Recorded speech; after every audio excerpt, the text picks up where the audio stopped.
श्री कृष्ण कहते हैं, सबसे पहले आप अपने दुख का कारण समझें और उसे स्वीकार करें।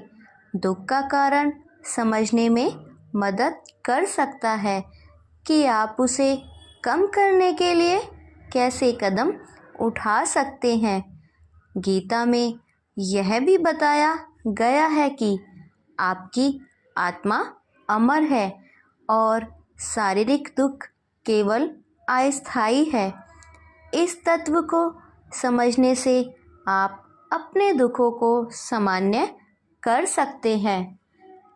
गीता में यह भी बताया गया है, अर्थात समझाया गया है कि आपकी आत्मा भगवान से एक है। इस भावना को पाने से आप अपने दुख को कम कर सकते हैं। गीता में यह भी बताया गया है, आप भक्ति योग के माध्यम से भगवान की भक्ति भी कर सकते हैं और यह आपको आंतरिक शक्ति और सुख प्राप्त करने में मदद कर सकता है। दोस्तों, अगर आपको यह वीडियो अच्छी लग रही है तो मेरे चैनल को सब्सक्राइब एंड वीडियो को लाइक ज़रूर करें। श्री कृष्ण कहते हैं, भगवान भजन और कीर्तन करने से मानसिक शांति मिल सकती है और अपने दुख को कम कर सकते हैं। कृष्ण की महिमा के गुणगान करने से आपका मन प्रसन्न हो सकता है। अपना समय, धन और सामर्थ्य किसी आवश्यक व्यक्ति या समाज के लिए देने से आपका दुख कम हो सकता है और आपके जीवन में आनंद बढ़ सकता है। आपकी सोच का आपके जीवन पर बड़ा प्रभाव होता है। सकारात्मक सोच अपने दुख को कम करने में मदद कर सकती है। सकारात्मक मनोभाव बनाए रखने के लिए प्रतिदिन सुबह सकारात्मक आलोचना का अभ्यास करें। श्री कृष्ण कहते हैं, आपको एक लक्ष्य तय करना है और उसके प्रति समर्पित रहना होगा। मोटिवेशन बढ़ाने में मदद कर सकता है। अपने लक्ष्य को स्पष्ट रूप से जानें और उनकी ओर प्रयास करें। श्री कृष्ण कहते हैं, दुख और संघर्ष हमारे जीवन का हिस्सा होते हैं। यहाँ तक कि सबसे महान व्यक्तियों के जीवन में भी दुख और संघर्ष होता है। वह भी उनका डटकर सामना करते हैं।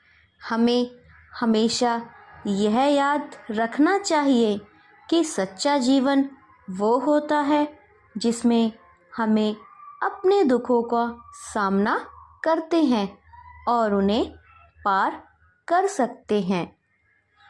सब्र और संघर्ष कई बार दुख और चुनौतियों को पार करने में समय लग सकता है, लेकिन सब्र और संघर्ष के साथ दुख को कम कर सकते हैं और अपना लक्ष्य सफलता से हासिल कर सकते हैं। श्री कृष्ण कहते हैं, हमारे जीवन में चुनौती और दुख कुछ ना कुछ सिखाती है। उन्हें हमें एक अवसर के रूप में देखना चाहिए और सीखने का प्रयास करना चाहिए ताकि आप बेहतर बन सकें। हमें अपने सोच और विचार पर पूरा नियंत्रण रखना चाहिए। आपके दुखों का बड़ा हिस्सा आपके विचारों से जुड़ा होता है। नकारात्मक सोच और नकारात्मक से सकारात्मक में बदलने का प्रयास करना चाहिए। श्री कृष्ण कहते हैं, अपने लक्ष्य को तय करें। एक स्पष्ट लक्ष्य तय करना आपके जीवन को दिशा देने में मदद कर सकता है। लक्ष्य को पूरा करने के लिए आप काम करते समय अपना मोटिवेशन बढ़ा सकते हैं। दुख और आघात को एक अवसर देने में बदलने का प्रयास करें। आपके पिछली गलतियों से सीखें और आगे बढ़ने के लिए उन्हें सुधारें। श्री कृष्ण कहते हैं, हमें याद रखना चाहिए कि जीवन की हर घड़ी का महत्व होता है, चाहे वो खुशियाँ भरी हो या कठिनाइयों से भरी हो। सुख दुख हमारे जीवन का हिस्सा होते हैं और हमें उनका सामना करने की तैयारी करनी चाहिए। अपनी समस्याओं का समाधान ढूंढें, उन्हें टालने के बजाय। इससे आपका आत्मसंतोष बढ़ेगा।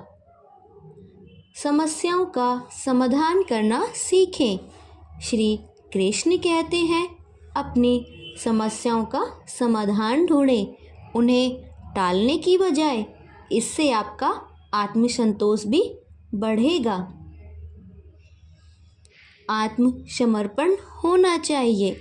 अपने लक्ष्यों की प्राप्ति के लिए संकल्प से काम करें और हार नहीं माने। श्री कृष्ण कहते हैं, सीखना और उन्नति करना अर्थात नई चीज़ों को सीखने और अपने कौशल को बढ़ाने का प्रयास करें। धैर्य और संयम। श्री कृष्ण कहते हैं, दुख कम करने के लिए सब्र और संयम रखें और विचारशीलता में समस्याओं का समाधान करें। सीखना और सुधारना। अपने दुख से सीखने का प्रयास करें। श्री कृष्ण कहते हैं, उसे सुधारने का प्रयास करेंगे तो आपके द्वारा किए गए गलतियों से आप सीखेंगे भी और उन्हें दोहराने की गलती नहीं करेंगे।